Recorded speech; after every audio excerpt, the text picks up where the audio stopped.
Hello students, welcome in our next video, that is the heredity related with the class 10th NCERT. Very simply explained. So what is heredity?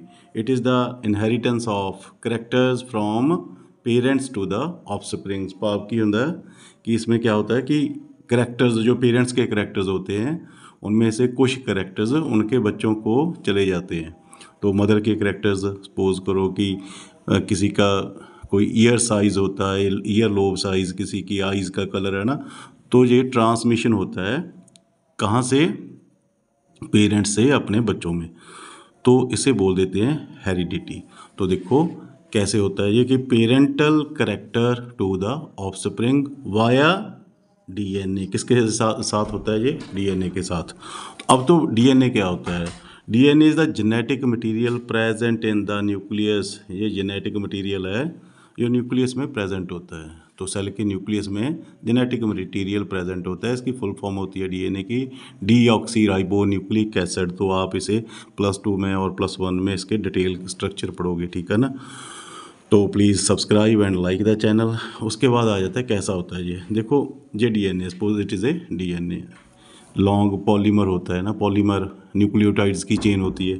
तो कुछ segments होती हैं इसकी, जैसे ये मैंने segments दिखाई हैं, ठीक है ना। तो इन सेगमेंट्स को हम क्या बोलेंगे? We can call them genes. तो ये जीन्स होते हैं। तो segments of DNA are called genes. यही जीन्स होते हैं ना जो कोड करते हैं फॉर पार्टिकुलर प्रोटीन। तो ये प्रोटीन आपका स्ट्रक्चर, आपकी मॉर्फोलॉजी, आपके बॉडी डिज़ाइन को फॉर्म करेंगे।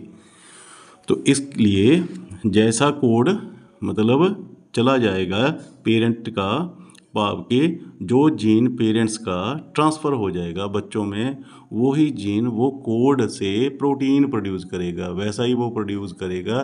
तो जैसा वो प्रोड्यूस करेगा, प्रोटीन प्रोड्यूस करेगा, वैसा ही उसका कलर होगा। सपोज करो कि ये इतना जीन है जो ट्रांसफ़र हो गया पेरेंट्स से ऑफस्प्रिंग्स में ट्रांसफ़र हो गया। तो ये आई के कलर को, मतलब आई का कलर, ब्राउन आई कलर इम्पार्ट करता है। तो बच्चों का भी कलर होगा जो आईज़ का, वो ब्राउन होगा, क्योंकि ये जीन ट्रांसफ़र हो गया। तो इसे बोल देते हैं ट्रांसमिशन। तो हेरिडिटी का मेन क्या होता है कि transmission of the characters from parents to offspring via small segments of DNA, that is called genes. उसके बाद देखो ये पेरेंट है, स्मॉल चेंजेस होती हैं जनरेशन 1 में। फर्स्ट जनरेशन है उसके जो ऑफस्प्रिंग्स हैं उनमें थोड़ी सी मतलब चेंजेस आएंगी, थोड़ी सी मतलब डिसिमिलरिटीज़ होंगी पेरेंट्स से। तो ऑफस्प्रिंग जो जनरेशन 2 के होंगे तो उनमें ज़्यादा होगी, ठीक है ना, मोर चेंजेस होगी। तो ये चेंजेस क्यों हैं? जी changes in structural and morphological forms. यही चेंजेस जो स्ट्रक्चरल, ठीक है ना, और मॉर्फोलॉजिकली डिफ़र करते हैं बच्चों को अपने पेरेंट्स से, ठीक है ना। पेरेंट्स से बच्चों का जो ऑफस्प्रिंग्स हैं या जनरेशन है, कुछ भी बोल दो, वो पेरेंट्स से डिसिमिलर होती है। इस डिफरेंस को, इस डिसिमिलरिटी को ही वेरिएशंस कहा जाता है। तो वेरिएशंस का होना बहुत ज़रूरी है, because they give a survival advantage to the organism. क्योंकि वेरिएशन है, देखो हमारे में वेरिएशन होगी तो हमें अपने वातावरण में जैसा भी in which we you can think that in which atmosphere we are living, we have to adapt it, ठीक है ना। तो हमें उसे अडेप्ट करना पड़ेगा। तो for our adaptation to remain fit in particular type of environment, we have to attain certain changes. These changes causes variation। वही changes variations होती हैं। तो कुछ variation तो फिर नेचर से ही मतलब आनी शुरू हो जाती हैं। वो कैसे होती हैं वो आगे कंसेप्ट हम करते हैं, ठीक है ना। चलो वो वेरिएशंस कैसे आती हैं? नेचरली आती हैं वैसे तो। अकोमुलेशन ऑफ वेरिएशन कैसे होता है? For example in A sexual reproduction हो रही है किसी ऑर्गेनिज्म में, तो ए सेक्शुअल रिप्रोड्यूसिंग ऑर्गेनिज्म में वेरिएशन का क्या कारण होगा? देखो क्या है कि उसका जो क्रोमोसोम है, देखो ये क्रोमोसोम है, ठीक है ना, ये अपने आप को डबल कर लिया इसने जब डिवीज़न होगी, है ना, क्योंकि एक सेल से 2 सेल बनेंगे, ठीक है ना। तो फिर क्या होगा? ये डबलिंग होगी। तो डबलिंग में जेकर इसमें कोई एरर नहीं रहती, ये सेम कॉपी हो जाती है, कि इसकी डबलिंग सेम हो जाती है, there is not any kind of error in the copying, then there will no variation. ठीक है ना। तो क्या होगा, जो ऑफस्प्रिंग होगा वो कार्बन कॉपी होगी, अपने पेरेंट की क्लोन होगा। ठीक है ना। तो पर क्या है कि कोई भी जो बायोकेमिकल रिएक्शन है वो 100% एफिशिएंट नहीं होती। That's why certain errors remain during the copying of the chromosome during the time of the doubling. ठीक है ना। तो रिप्लिकेशन के टाइम, क्रोमोसोम के रिप्लिकेशन के टाइम जो कॉपिंग होती है ना क्रोमोसोम की, उसमें कोई ना कोई मतलब एरर रह जाती है। जैसे कि हम देखते हैं इसमें, ये देखो, ये पेरेंटल डीएनए है तो इसकी कॉपी हुई, ठीक है ना, ये इसका रिप्लिकेट हो गया, तो ये रिप्लिकेशन हुई। अब देखो इतना पार्ट, ये वाला पार्ट इसमें मतलब कॉपी नहीं हुआ, तो फिर क्या होगा, जो जे जीन थे, ठीक है ना, जो यहाँ जीन थे, अब वो इसमें जो इसका ऑफस्प्रिंग होगा उसमें नहीं होंगे। तो फिर क्या होगा, इसमें जो मतलब क्या होगा, इसमें डिफरेंस आ जाएगा as compare to its original parent. तो ये जो इसका मतलब ऑफस्प्रिंग होगा उसमें डिफरेंस होगा, तो दैट काजेज द वेरिएशन। इसे एरर बोलेंगे, तो एरर में वेरिएशन हो जाएगी। तो ये डुप्लीकेट भी हो सकता है, इस कॉपी को डबलिंग भी हो सकती है, जहाँ भी लग सकता है ये, ठीक है ना।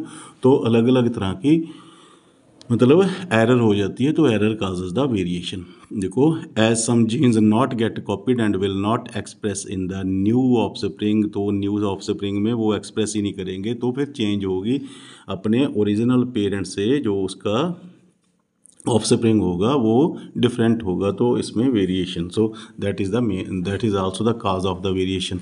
तो नेक्स्ट क्या है, तो हम कंक्लूजन करते हैं इसका। In asexual reproducing organism show minor variation, थोड़ी स्मॉल वेरिएशन होती है, माइनर, ठीक है ना, due to the error in copying of the genes during replication और डबलिंग ऑफ द क्रोमोसोम्स। ये याद कर लेना, क्रोमोसोम की रिप्लिकेशन होती है तब एरर रह जाती है बस।